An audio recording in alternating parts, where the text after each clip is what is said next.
একজন 18 বছর বয়সী তরুণীকে তার নিজের বেডরুমে নির্মমভাবে গলা কেটে হত্যা করা হয়। তদন্ত শুরু হলে প্রথমে খুনের সন্দেহ যায় বাসার চাকরের দিকে, কিন্তু ধীরে ধীরে এই ফ্যামিলির সাথে জড়িত সব ব্যক্তি সন্দেহের তালিকায় ঢুকে যায়। মানে সবার কাছেই এই মেয়েটাকে মারার জন্য যথেষ্ট মোটিভ আছে। তাহলে প্রশ্ন হচ্ছে তাদের মধ্যে আসল খুনি কে, আর কিভাবেই বা সে ধরা পড়ে যায় তা জানাতেই হাজির হলাম 2015 সালে রিলিজ হওয়া অসাধারণ মাস্টারপিস থ্রিলার মুভি রহস্য নিয়ে। বিশ্বাস করো, লাস্টের দিকে এমন এক টুইস্ট আছে যা পুরো কাহিনী একদম উল্টে দেবে। তো চলো আর প্যাচাল না বাড়িয়ে শুরু করা যাক আজকের মুভি এক্সপ্লেনেশন। মুভির শুরুতেই মুম্বাই শহরের একটা অ্যাপার্টমেন্টের দৃশ্য দেখতে পাই। রেমি ফার্নান্দেজ নামের এক মেয়ে, যে কিনা অর্থোপেডিক সার্জন ডক্টর সচিন মহাজনের ঘরে কাজ করে। প্রতিদিনকার মতোই সকালবেলায় সে সচিনের 18 বছরের মেয়ে আয়শাকে ব্রেকফাস্ট দিতে যায়, কিন্তু বেশ কয়েকবার বেডরুমের দরজা নক করার পরেও আয়শা তার রুমের দরজা খোলে না। তখন রেমি নিজেই দরজা খুলে যা দেখতে পায় তাতে তার শরীর একবারে জমে যায়। বিছানায় রক্তমাখা অবস্থায় পড়ে আছে আয়শার প্রাণহীন গলা কাটা লাশ। চোখের সামনে এই দৃশ্য দেখে রিমি এতটাই শকড হয়ে যায় যে তার হাত থেকে আরেকটুর জন্য চায়ের কাপ পড়ে যাচ্ছিল। এরপর সে আর নিজেকে কন্ট্রোল করতে না পেরে গলা ফাটিয়ে চিৎকার করে ওঠে। এদিকে এই সময়টায় আয়শার মা আরতি তার নিজের কাজের জন্য ঘরের বাইরে ছিল।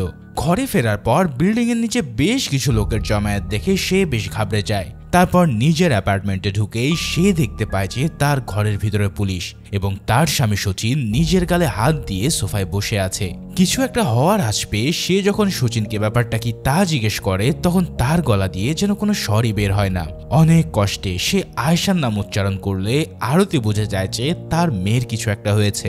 সাথে সাথে সে দৌড়ে আয়শার রুমে ঢুকে যা দেখতে পায় তাতে তার পৃথিবীটাই যেন থমকে যায়। কিন্তু এরকম শক অবস্থাতেও পুলিশ কনস্টেবলরা তাকে রুমের বাইরে নিয়ে আসে। আসলে পুলিশ ইন্সপেক্টর সন্তোষ তখন আয়শার বডির আশেপাশে এভিডেন্স খুঁজছিল। হঠাৎ সে আয়শার হাতে একটা চুল দেখতে পায় এবং সেটাকে কালেক্ট করে নেয়। এছাড়াও মেঝের উপরে একটা কলম পড়ে থাকায় সেটাকেও এভিডেন্স হিসেবে প্যাক করে ফেলে। এরপর সে সবার উদ্দেশ্য করে জানায় যে আয়শার ডেড বডি সবার আগে কে দেখেছে। রেমি তাকে জানায় সকালবেলা আয়শাকে চা দিতে যাওয়ার সময় সে এই অবস্থায় দেখতে পায়। এই ঘরে চেতন নামের আরো একজন কাজের লোক ছিল যে আজ সকাল থেকেই নিখোঁজ। চেতনের নাম শোনা মাত্রই সচিন বলে ওঠে যে সেই তার মেয়েকে খুন করেছে। তখন পুলিশ ইন্সপেক্টর সন্তোষ এই চেতনের ঘরে একটা তল্লাশি চালায়। তার ঘরে থাকা আলমারিটা প্রায় খালি অবস্থায় পড়ে আছে, কিন্তু রেমি জানায় এই আলমারিতে চেতনের অনেক জিনিসপত্র ছিল। তার মানে সে নিশ্চয়ই নিজের সব জিনিস নিয়ে পালিয়ে গেছে। তাহলে আয়শার খুনটাও কি সে করেছে? আপাত দৃষ্টিতে প্রাইম সাসপেক্ট হিসেবে তাকেই সন্দেহ করতে থাকে সবাই। সচিন আরও জানায় যে এই চেতনকে তার কাছে নিয়ে এসেছিল তার বোনের স্বামী সুধাকর মিশ্রা। এরপর আয়শার রুম থেকে পাওয়া কলমটা দেখিয়ে সন্তোষ তাকে জিজ্ঞেস করে যে এই কলমটা কার।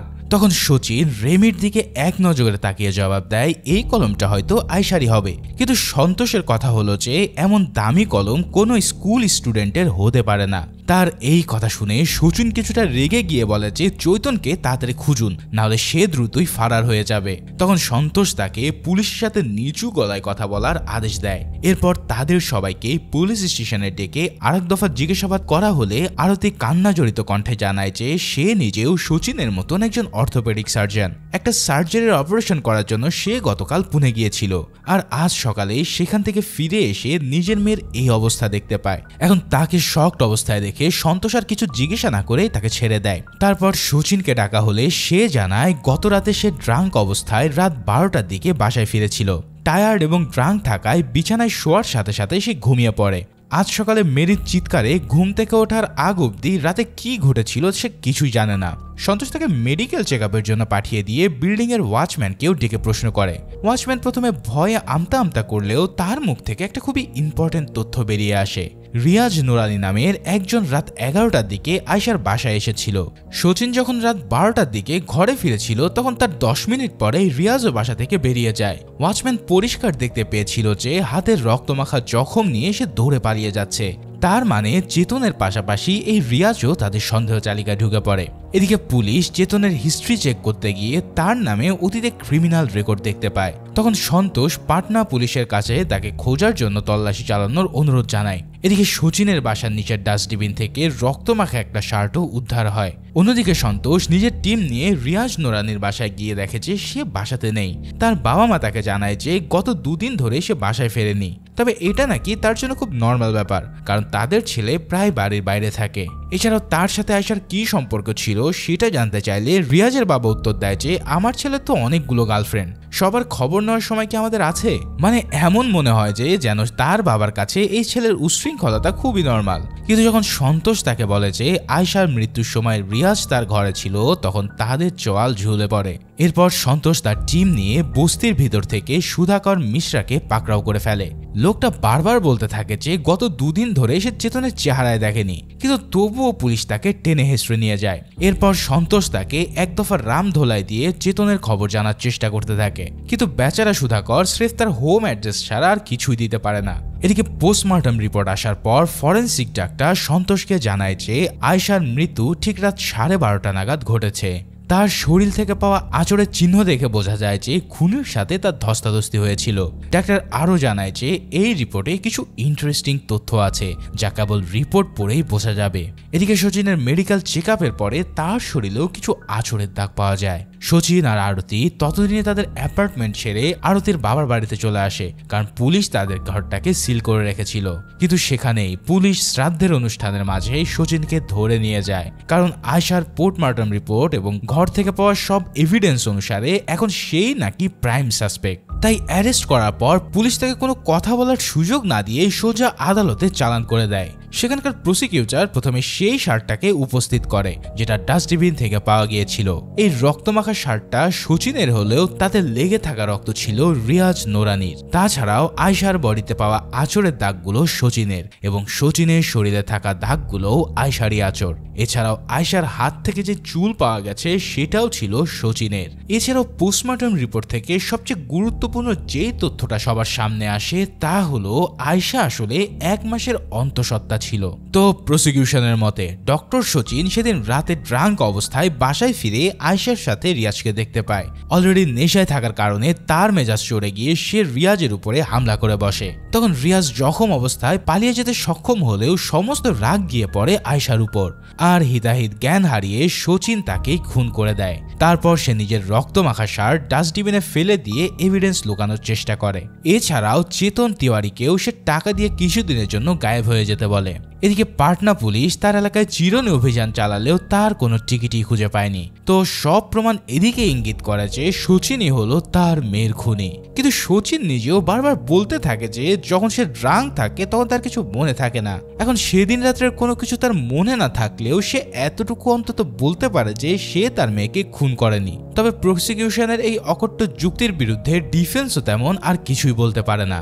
তাই আদালতও ডিফেন্সকে ফাইনাল স্টেটমেন্ট রাখার সুযোগ দিয়ে সচিনকে পুলিশি হেফাজতে পাঠিয়ে দেয়। সেখানে আরতি যখন তার সাথে দেখা করতে আসে তখন চোখে মুখে অবিশ্বাস দেখে সে আরো বেশি হতাশ হয়ে যায়। তবে এক এনজিও উপর মহলে গিয়ে এই কেসটাকে আরো ভালোভাবে ইনভেস্টিগেশন করার দাবি জানায়। উপর মহল থেকে তাদের অনুরোধ রক্ষা করা হলে এই কেসে আসে নতুন এক মোড়, কারণ সচিনের সাথে পুলিশ কাস্টাডিতে আমরা একটা লোককে দেখতে পাই যার নাম ছিল সুনীল পারাস্কার। আচরণ কিছুটা পাগলাটে হলেও এই লোক আসলে একজন সিবিআই অফিসার, অর্থাৎ এই কেস এখন সরাসরি সিবিআই এর হাতে চলে এসেছে।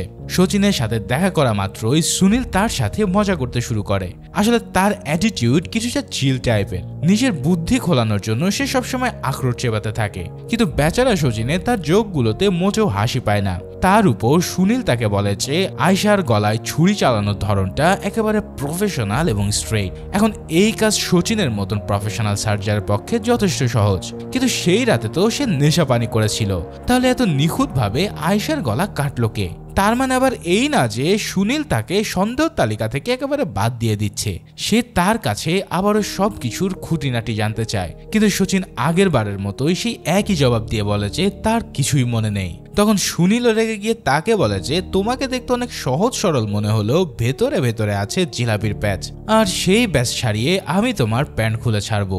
এই কথা বলে সে বিদায় নিলেও সচিনও রাগে দুঃখে চিৎকার করতে থাকে। এদিকে সুনীলের নিজের লাইফেও সমস্যার কোনো শেষ নেই। তার স্ত্রী তার উপরে ব্যাপক নাখোশ, কারণ এত বছর চাকরি করেও সে তেমন কিছু করতে পারেনি। কিন্তু তার জুনিয়র অফিসাররা ফ্ল্যাট পর্যন্ত কিনে ফেলেছে। কিন্তু সুনীলের কথা হলো যে ঘরের ডিপার্টমেন্টের রেড পড়লেই ফ্ল্যাট কেনার রহস্য বেরিয়ে আসবে, অর্থাৎ সৎ অফিসার হওয়ার কারণে সে তেমন কিছু করে উঠতে পারেনি। এর উপর পাওনাদাররাও তাকে রেগুলার জ্বালাতন করতে আসে। মানে সব মিলিয়ে তার লাইফ কাটছে ভীষণ প্যারার মধ্যে দিয়ে।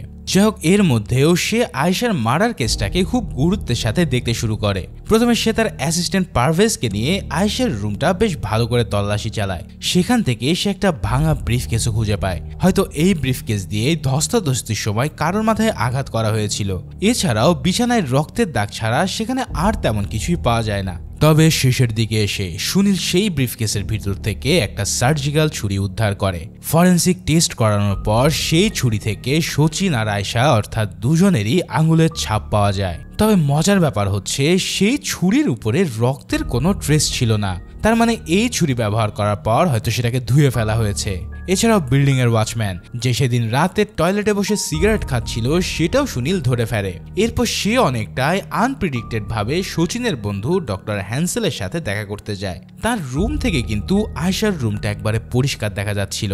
এরপর সুনীল যখন হ্যান্সেলের স্ত্রী বৃন্দার সাথে পরিচিত হয় তখন তাকে জিজ্ঞেস করে যে তার সাথে সচিনের সম্পর্কটা কেমন। বৃন্দা তখন উত্তর দেয় যে সে তো তাকে খুব একটা ভালোভাবে চেনে না। কিন্তু সুনীল তখন বলে ওঠে যে কি যদি নাই বা চেনেন তাহলে 1 মাসে 45 বার ফোন করেছিলেন কেন? মানে লিটারেলি স্বামীর সামনে বউয়ের পরকীয়ার কথাটা সে ফাঁস করে দেয়। আর মুহূর্তেই ঠেলায় পড়ে বৃন্দা সুরও পাল্টে যায়। এবার সে সচিনকে নিজের ভালো বন্ধু বলে দাবি করে বসে। কিন্তু সুনীল তাকে চেপে ধরার জন্য সব ইনফরমেশন আগে থেকেই বার করে রেখেছিল। সে এটাও রিভিল করে যে আয়েশার খুনের দিন বৃন্দা যে সচিনকে ফোন করার পর হোটেল মেরিডিয়ানের রুম বুক করেছিল সেই খবরও সে জেনে গেছে। তার মানে তলে তলে এই দুইজন যে কি করছিল তা তো তোমরা বুঝতেই পারছো। সুনীল সেই হোটেলের ম্যানেজারের কাছ থেকে আগেভাগে সব ইনফরমেশন নিয়ে এসেছে। আসলে সেদিন রাতে বৃন্দা আগে ফোন করে রুম বুক করে রেখেছিল আর সচিনও কিছুক্ষণ পরেই তার সাথে সময় কাটানোর জন্য চলে আসে। তবে মজার ব্যাপার হলো যে হ্যান্সেল কিন্তু তার বউয়ের পরকীয়ার ব্যাপারটা জেনে ফেলেছিল। তাই সেদিন সে ওই হোটেলে বৃন্দার ব্যাপারে খোঁজ নিতে যায়। আর কিছুক্ষণ পর সচিনকে আসতে দেখে তাদের অ্যাফেয়ারের ব্যাপারটা সে কনফার্ম হয়। কিন্তু তাদেরকে সে তখনই কিছু বলেনি, কারণ কাকতালীয়ভাবে কিছুদিনের মধ্যে রিয়াজ আর আয়েশা ঠিক একই হোটেলের রুম বুক করতে আসে। আর বেচারি আয়েশা তার পরকীয়ারত বাপের সামনেই ধরা পড়ে যায়। এখন নিজে পরকীয়া করে বেড়ালেও মেয়েকে একটা মুসলিম ছেলের সাথে ঘুরতে দেখে সচিনের মাথায় রক্ত চড়ে যায়। আর তৎক্ষণাৎ সে রিয়াজের গায়ে হাত তুলে বসে। তখন রিয়াজও তাকে চড়থাপ্পড় মেরে বসে, কারণ এই ছেলেটা কিছু গুন্ডা টাইপের ছিল। তো তাদের মধ্যে তখন ভীষণ এক মারামারি শুরু হয়। শেষমেশ হোটেলের ম্যানেজার এসে তাদেরকে থামিয়ে দিলে সচিন আয়েশাকে তার ঘরে রেখে আসে। তারপর যথারীতি বৃন্দার সাথে সময় কাটানোর জন্য সেই হোটেলে এসে ফিরে আসে। মানে কতটা আইরনি আছে এই লোকটার মধ্যে একবার চিন্তা করে দেখো। যাই হোক, হ্যান্সেল কিন্তু নিজের বইয়ের কাণ্ডকীর্তি ধরে ফেলার পর রাগের চোটে বাসায় এসে জিনিসপত্র ভাঙতে শুরু করে। তখন হঠাৎ সে নিজের রুমের পর্দা সরিয়ে আয়েশাকে রিয়াজের সাথে দেখতে পায়। অর্থাৎ সচিন বাড়ি না থাকার সুযোগে রিয়াজ তখন আয়েশার বাসায় চলে এসেছিল।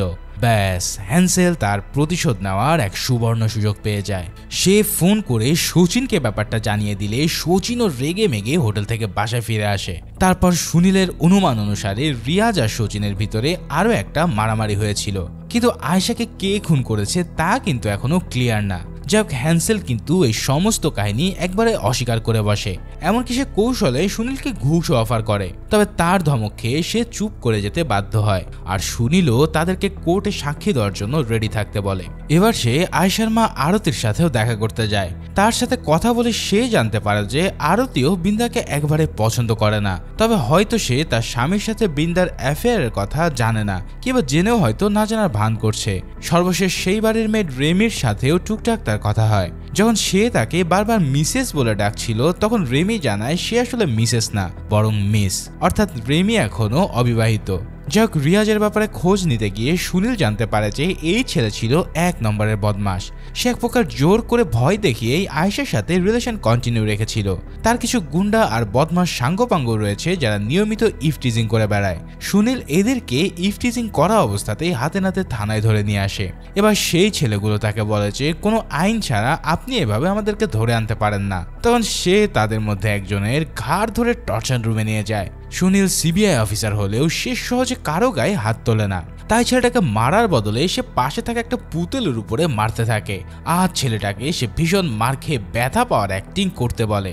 মানে বাকিদের ভয় দেখানোর জন্য এটাই ছিল তার টেকনিক। অতঃপর সঙ্গীর চিৎকার শুনে বাকিদেরও প্যান্ট ভিজে যাওয়ার মতো অবস্থা হয়। তাদের কাছে যাওয়া মাত্রই তারা এবার সুরসুর করে মুখ খুলতে শুরু করে। তাদের মধ্যে একজন জানায় যে রিয়াজ আসলে তাদের সাথে মিলে আয়েশাকে নিয়ে পালিয়ে যাওয়ার প্ল্যান করছিল। এরা সবকিছু খুলে বলার পরে সুনীল ভিতরে বসে থাকা লোকটার কাছে যায়। তখন লোকটা তাকে বলে যে আরে বস, আপনি তো আসলে খুব ভালো নাটক করতে জানেন, এদের সবাইকে তো আপনি বড় রকমের বলদ বানিয়ে দিলেন। তখন সুনীল তার মুখে সত্যি সত্যি একটা ঘুষি মেরে বসে। এরপর সে তার অ্যাসিস্ট্যান্টকে বলে যে হয়তো রিয়াজ চেতন তিওয়ারির সাথে মিলে আয়েশাকে খুন করে থাকতে পারে। সেদিন রাতে সেই মারামারির পর আয়েশা হয়তো তার সাথে ব্রেকআপ করতে চেয়েছিল। এখন চেতন তিওয়ারি যেহেতু গায়েব, তাই তার ব্যাপারে জানার জন্য সুধাকরের উপরে নজর রাখতে হবে। তার কথা মতো পারভেজ তাকে ফলো করতে শুরু করে। সুধাকর রাতের ট্রেনে উঠে মুম্বাই শহরের বাইরের দিকে রওনা দেয়। পারভেজও তার পিছু নিয়ে জানতে পারে যে সে বোরালিয়া ন্যাশনাল পার্কের ক্যানেরি নামের একটা গুহার দিকে যাচ্ছে। এখন দিন দুপুরে সে গুহায় কেন যাবে? এর মধ্যে নিশ্চয়ই কোনো ঘাপলা তো আছেই। পারভেজ তাকে ফলো করতে করতে সেই পার্কে যায়। অন্যদিকে সুনীল নিজেও আগে থেকে সেই গুহার কাছে লুকিয়েছিল। সুধাকর এসে গুহার বাইরে একটা টিফিন বক্স রেখে চলে যায়। সুনীল পারভেজকে নিষেধ করে দেয় যে যাতে সে তাকে না আটকায়, কারণ এই গুহায় কে রয়েছে সেটা তাকে আগে জানতে হবে। কিন্তু সে বেরিয়ে যাওয়ার পরেই এক মুখোশধারী লোক পিছন থেকে এসে সুনীলের উপরে ছুরি দিয়ে হামলা করে বসে। সুনীল ঠিক সময় সেটা টের পেয়ে যাওয়ায় তার গায়ে কোনো আঘাত লাগেনি। এরপর তাদের মধ্যে এক ফাইট শুরু হলে সুনীল লোকটাকে কাবু করে ফেলে। কিন্তু ঠিক তখনই মুখোশ পরা আরেকজন এসে তার পিঠে ছুরি বসিয়ে দেয়। তারপর তারা দুজনে সেখান থেকে পালিয়ে যেতে বাধ্য হয়। পিঠে আঘাত নিয়েও সুনীল তাদেরকে ধরার চেষ্টা করে, কিন্তু লোকগুলো তার হাত থেকে পালিয়ে যেতে সক্ষম হয়। এই জখমের কারণে সুনীলকে হসপিটালে গিয়েও ট্রিটমেন্ট করাতে হয়। তবে তার ভাগ্য ভালো ছিল যে এই জখম খুব বেশি গভীর ছিল না, তাই অল্প চিকিৎসাতে সে আবারও স্বাভাবিক কাজে ফিরে আসে। এখন তার উপর যে ছুরি দিয়ে হামলা করা হয়েছিল সেটার উপরে কাপড় বাঁধা ছিল, অর্থাৎ হামলাকারী খুব চালাকির সাথে ছুরির উপরে নিজের ফিঙ্গারপ্রিন্ট পড়তে দেয়নি। এদিকে পারভেজ সুনীলের কথায় টিফিন বক্সের তরকারি চেখে দেখে সেখানে রাখা ছিল রান্না করা গরুর মাংস, যা থেকে এটাই প্রমাণ হয় যে এই খাবার কোনো মুসলমানের জন্য নিয়ে যাওয়া হয়েছে। তবে কি সেই লোকটা রিয়াজ নোরানি? এর উত্তর তো কেবল সুধাকর মিশ্রার কাছ থেকে পাওয়া যাবে। কিন্তু খবর আসে যে ইতিমধ্যে কেউ একজন তাকে চলন্ত ট্রেন থেকে ফেলে টপকে দিয়েছে, অর্থাৎ প্রতি পদে পদে খুনি এই কেসে এক একটা করে ক্লু ধ্বংস করে যাচ্ছে। তার উপর সুনীলের স্ত্রী তাকে হ্যান্সেলের অফারটা একসেপ্ট করে নিতে বলে। সে নাকি খুবই স্বার্থপর এবং ফ্যামিলির কথা চিন্তা না করে নিজের রেপুটেশন নিয়ে পড়ে থাকে। কিন্তু স্ত্রী যতই কথা শোনাক, সুনীল সৎ পথ থেকে এক চুলো সরতে রাজি হয় না।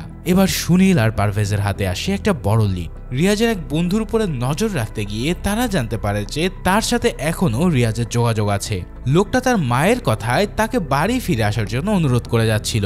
তখন সুনীল আর পারভেজ তাকে পাকড়াও করে রিয়াজের অ্যাড্রেস নিয়ে নেয়। এরপর তারা দুজনে সেই লোকেশনে পৌঁছে তাকে নামাজরত অবস্থায় দেখতে পায়। প্রথমে সুনীল তাকে কিছু না করে নামাজ শেষ করতে দেয়, কিন্তু নামাজ শেষ করা মাত্রই সে তাকে মারতে শুরু করে। তখন রিয়াজও তাকে জবাব দেওয়ার চেষ্টা করে, কিন্তু সিবিআই অফিসারের লোহার হাতের কাছে সে তো বাচ্চা শিশু, তাই সুনীল তাকে সহজেই কাবু করে ফেলে। এরপর পারভেজ তাকে অ্যারেস্ট করার জন্য হাত করা বের করতেই যাবে, ঠিক সেই সময় পাশ থেকে পিস্তল কুড়িয়ে নিয়ে গুলি চালিয়ে দেয়। পরক্ষণে সে ছাদের থেকে খড়ের গাদায় লাফিয়ে পড়ে পালাতে শুরু করে। তখন সুনীলও সেখান থেকে লাফ দিয়ে তার পিছু ধাওয়া করতে থাকে। এরপর তাদের মধ্যে অলিগলির ভিতর দিয়ে বেশ কিছুক্ষণ চেজিং হয়, কিন্তু শেষ পর্যন্ত সুনীল তাকে আবারও পাকড়াও করে ফেলে। এবার সে তাকে পেয়ে কোষে কয়েকটা ঘুষি মেরে এক চোট ধোলায় দেওয়ার পর তার কাছ থেকে আয়শার খুনের রাতের ব্যাপারে বিস্তারিত জানতে চায়। কিন্তু হঠাৎ পাশ থেকে কে যেন তাদের দিকে ফাঁকা গুলি করে বসে। সুনীল দ্রুত এক পাশে গিয়ে কাভার নিলে সেই সুযোগে রিয়াজ পালিয়ে যায়। এবার পাশের এক বিল্ডিং এর ছাদ থেকে কেউ একজন তাদের উপরে গুলি চালিয়েছিল, কিন্তু সুনীল সেই ছাদে আর কাউকে খুঁজে পায় না। তবে রিয়াজ কিন্তু তার হাত থেকে পালিয়েও নিজেকে বাঁচাতে পারেনি, কেননা কয়েক ঘন্টা পরেই তার ডেড বডিও পুলিশ খুঁজে পায়। তার বুক পকেট থেকে আয়শার নামে প্রেমের বাণী লেখা একটা নোটবুক উদ্ধার করা হয়। এবার তার কাছ থেকে আর বিশেষ কিছু না পাওয়া গেলে পারভেজকে সাথে নিয়ে সুধাকর মিশ্রার ঘরে তল্লাশি চালানো হয়। সেখান থেকে চৈতন তিওয়ারির ব্যবহার করা রূপোর চামচটা খুঁজে পাওয়া যায়। ঠিক এই ধরনের চামচ তারা আয়শার বাড়িতেও দেখেছিল। এত কিছুর পর সুনীলের মনে হয় যে আয়শার ঘরে আরো একবার ভালো করে তল্লাশি চালানোর দরকার, কেননা তার মনে হচ্ছে কিছু না কিছু তো সেই ঘরেই আছে, যেটার দিকে এখনো তাদের নজর আসেনি। বেশ কয়েকবার এদিক ওদিক হাঁটাহাঁটি করার পরেও কিছুই খুঁজে পায় না তারা। তখন সুনীল তার প্রিয় জিনিস আখরোট মুখে দিতেই তার বুদ্ধি খুলে যায়। রেমির কাছ থেকে তারা জেনেছিল যে সেদিন রাতে রেমির উপরতলা থেকে সে ফার্নিচার নড়ার শব্দ পেয়েছিল। তাই এবার পারভেজকে সোফা নাড়াতে বলে সুনীল নিচের ঘরে গিয়ে আওয়াজটা পরীক্ষা করে। তারপর উপরের ঘরে এসে ফ্লোরে হাঁটার সময় মনে হয় যে সেখানে বেছানো মাদুরের নিচে কিছু একটা আছে, কারণ সেই মাদুরের নিচ থেকে কাঠের বক্সের মতো ফাঁফা কিছু শব্দ আসছিল। তাই এবার ম্যাট সরাতেই সেই কাঠের উপরে বুট দিয়ে আঘাত করলে শব্দটা আরো জোরালো হয়। তার মানে এই কাঠের নিচে একটা সিক্রেট চেম্বার আছে। তখন সেই কাঠ সরিয়ে নিতেই ভেতর থেকে ভেসে আসতে থাকে তীব্র দুর্গন্ধ। আর এতক্ষণেও তোমরা নিশ্চয়ই গেস করতে পারছো যে এই দুর্গন্ধটা আসলে কিসের। হ্যাঁ, ঠিকই ধরেছ, এই কাঠের নিচ থেকে উদ্ধার করা হয় চেতন তেওয়ারির গলা কাটা লাশ। তার সাথে ঘর থেকে গায়েব হয়ে যাওয়া জিনিসপত্র সেই চেম্বারে ছিল। তার মানে মামলার দুই প্রাইম সাসপেক্ট চেতন আর রিয়াজ দুজনেই আসল খুনির হাতে টপকে গেল। ওদিকে সচিন মহাজন তো জেলের ভিতরে বন্দি আছে। তাহলে এদেরকে কোন সেই আসল খুনি খুন করলো? এই কাহিনী যতই এগিয়ে চলছে ততই যেন রহস্য আরো বাড়তে থাকে। ঠিক এর জন্যই মুভিটার নাম দেওয়া হয়েছে রহস্য। যাক, অন্যদিকে বৃন্দাও সচিনকে ছাড়ানোর জন্য দেশের সেরা উকিল মিস্টার আজওয়ানিকে হায়ার করে। এর জন্য অবশ্য তাকে নিজের মেইলি ট্রিক কাজে লাগাতে হয়েছিল, কারণ আজওয়ানি প্রথমে রাজি হতে চায়নি। তো কোর্টে আসার পর সে প্রথমে যুক্তি দেয় যে সচিন আর আয়শার শরীরে একে অপরের আচরের দাগ থেকেই সচিনকে দোষী সাব্যস্ত করা যাবে না, কারণ সেদিন রাতে হয়তো ড্রাঙ্ক অবস্থায় তাদের মধ্যে মারামারি হয়েছে ঠিকই, কিন্তু এমন ড্রাঙ্ক অবস্থায় কারো পক্ষেই দুটো গলা কাটা খুন করা একেবারে অসম্ভব। এছাড়াও আয়শা তো তার মেয়ে, কিন্তু চেতন তো একজন শক্তি সমর্থ পুরুষ ছিল। তো তারপর প্রসিকিউশনের সাথে আজওয়ানির লম্বা এক তর্ক হয়, আর শেষ পর্যন্ত কোর্ট তার যুক্তিতে কিছুটা কনভিন্স হয়ে সচিনকে জামিন দিয়ে দেয়। এরপর পুলিশ হেফাজত থেকে মুক্তি পেলে আরতি তাকে রিসিভ করতে আসে, কিন্তু সে আরতিকে এমন এক কথা শোনায় যেটা শুনে তার মাথায় লিটারেলি আকাশ ভেঙে পড়ে। সে জানায় এতদিন ধরে আয়শার জন্য সে কিছু বলতে পারেনি, তবে আজ সে বলতে বাধ্য হচ্ছে যে তাদের এই বিয়ে আর কন্টিনিউ করা সম্ভব না। মানে কোর্ট থেকে বের হতেই বউয়ের কাছে সে ডিভোর্স চেয়ে বসে। আরতি তাকে বারবার বোঝানোর চেষ্টা করে যে সে বৃন্দার ফাঁদে পড়ে ভুল ডিসিশন নিতে যাচ্ছে, কিন্তু সচিন তার কথায় কান না দিয়ে বৃন্দার সাথে সোজা হোটেলে চলে যায়, আর সেখানে তারা যথারীতি আগের মতোই কাণ্ড কারখানা করতে থাকে। এদিকে সুনীল কিছু মিষ্টি নিয়ে সচিনের বাবা মার সাথে দেখা করে। নিজেকে তার বন্ধুর পরিচয় দিয়ে সে জানায় সচিন এগুলো তার হাতে পাঠিয়েছে। তখন সচিনের মা তাকে চা নাস্তা করার জন্য ভিতরে ডেকে আনে। নাস্তা খেতে বসার পরেই সে কথার ছলে বলে ওঠে, সচিন, আরতি আর রেমি তো প্রায় আপনাদের সাথে আলাপ করে। এখন রেমির নাম শুনতেই সচিনের বাবার ভ্রু কুঁচকে ওঠে। তখন সুনীল তাকে জিজ্ঞেস করে যে রেমির কি কোনো সমস্যা আছে? তখন সচিনের বাবা বাঁকা দৃষ্টিতে তাকিয়ে বলে, এত কিছু যখন জানতেই চাও তাহলে তুমি নিশ্চয়ই সচিনের বন্ধু না। অগত্যায় সুনীল নিজের আসল পরিচয় দিলে এই লোক তাকে কিছুই বলতে রাজি হয় না। তখন সুনীলও বলে যে সচিনের এই কেসের জন্য সে নিজেই হুদায় খেটে মরছে, এমনকি এর জন্য সে নিজের ছুরির আঘাতও হজম করেছে, আর তার অ্যাসিস্ট্যান্ট তো গুলি পর্যন্ত খেয়েছে। এই কথা বলে সে উঠে যাওয়ার সময় সচিনের বাবা তাকে বলে রেমির ব্যাপারে সে একটা কথাই জানে, তা হলো এই রেমি যে কোনো লিমিট পর্যন্ত ক্রস করতে পারে। তাকে ডেকে জিজ্ঞাসাবাদ করলে সে জানায় সেদিন সে বড়লিয়া স্টেশন থেকে ট্রেনে করে তার মায়ের সাথে দেখা করতে যায়। তখন সুনীল তাকে ধমক দিয়ে আসলেই তার স্বামী কিংবা প্রেমিক আছে কিনা তা জানতে চায়। যবে এই মহিলা তাকে ঠিকঠাক উত্তর না দিয়ে কান্না শুরু করে দেয়। তাতে সুনীল আরো বেশি রেগে গিয়ে তাকে মেডিকেল চেকআপের জন্য পাঠিয়ে দেয়। এবার সেই চেকআপ থেকে বেরিয়ে আসে অবাক করা এক তথ্য। নিজেকে ফরএভার সিঙ্গেল দাবি করা এই মহিলা আগে একটা সন্তান পর্যন্ত জন্ম দিয়েছে। এই তথ্য জানার পর সুনীল রেমিকে কিছু বলার আগেই তার মায়ের সাথে দেখা করতে যায়। রেমির মা আলজাইমার রোগে আক্রান্ত থাকায় বেশি কিছু তাকে বলতে পারেনি, তবে তিনি মুখ থেকে কেবল দুটো কথাই সঠিকভাবে উচ্চারণ করতে পারেন। তার একটা হলো রেমির স্বামী তাকে এখানে আসতে দেয় না, আর অন্যটা হলো রেমি ছোটবেলায় দেখতে অনেক সুন্দর ছিল। এদিকে তার থেকে বের হয়ে সুনীল পারভেজকে ফোন করে, কারণ কোনো এক কারণে তার মনে হচ্ছিল যে সচিন মহাজনের জীবন ঝুঁকিতে রয়েছে। তবে তারা হোটেলে পৌঁছানোর আগে খুনি তার কাজ সেরে বেরিয়ে যায়, আর হোটেলে গিয়ে সচিনের লাশ তারা খুঁজে পায়। এভাবে বারবার হাত থেকে ক্লু বের হয়ে যাওয়ায় সচিন এবার ভীষণ রেগে পড়ে। তবে সে নিজেকে শান্ত করে সচিনের বডি দেখা শুরু করে। লাশের পাশে ল্যাপটপ স্ক্রিনে ছিল বৃন্দার সাথে তার একটা ছবি। এছাড়াও লাশের পাশ থেকে রুম এন্ট্রির কার্ডটাও সে খুঁজে পায়। তবে ম্যানেজার তাকে জানায় যে এই কার্ড নকল করা একেবারে অসম্ভব ব্যাপার। এবার সুনীল পারভেজকে বলে অনেক হয়েছে, কালকেই যেন শচীনের ঘরে এই কেস রিলেটেড সমস্ত ব্যক্তিকে হাজির করা হয়। তাই পরের দিন সবাইকে শচীনের ঘরে একসাথে জড়ো করে সে ধীরে ধীরে সমস্ত কাহিনী বর্ণনা করতে থাকে। সে জানায় সেদিন রাতে হোটেল থেকে নেশাগ্রস্ত অবস্থাতেই শচীন বাসায় ফিরেছিল। হ্যান্সেলি আসলে সেই রাতে তাকে ফোন করে রিয়াজ আর আয়শার কথা জানিয়েছে। আর শচীন ঘরে ফেরার পর রিয়াজের সাথে আয়শাকে দেখে ভীষণ ক্ষেপে যায়। এরপর সে নিজের হাতে একটা ছুরি নিয়ে রিয়াজকে আক্রমণ করে বসে। তখন আয়শা কি করবে বুঝতে না পেরে তার মাথায় ব্রিফকেস মেরে তাকে অজ্ঞান করে দেয়। তারপর তারা দুজনে মিলে তাকে বিছানায় এনে শুইয়ে রাখে। এখন আরতি সেই ছুরিটাকেও ধুয়ে আবারও ব্রিফকেসে রেখে দেয়। এখানে তার বিশ্বাস ছিল সকালে উঠে শচীনের কিছু মনে থাকবে না, কারণ নেশা চড়লে সে সবকিছু ভুলে যায়। ফলে তাকে শুয়ে রাখার পর রিয়াজও তার হাতে ব্যান্ডেজ করে নিয়ে দ্রুত অ্যাপার্টমেন্ট থেকে বেরিয়ে যায়। এটুকু বলার পর হ্যান্সেল স্বীকার করে যে সে আসলেই শচীনকে রিয়াজ আর আয়শার খবরটা দিয়েছিল। তবে এমন একটা ছোট মেয়েকে সে কিছুতেই খুন করতে পারে না।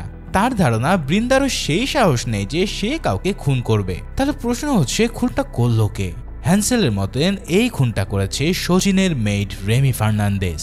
কিন্তু এই কথা বলে সুনীল যা বলে ওঠে তা শুনে আমার পায়ের নিচ থেকে মাটি সরে যায়। সে বলতে থাকে একটা মা কোনোদিন তার মেয়েকে হত্যা করতে পারে না। এই কথা শুনে সবাই যেন একদম ভূতের মতো চমকে ওঠে।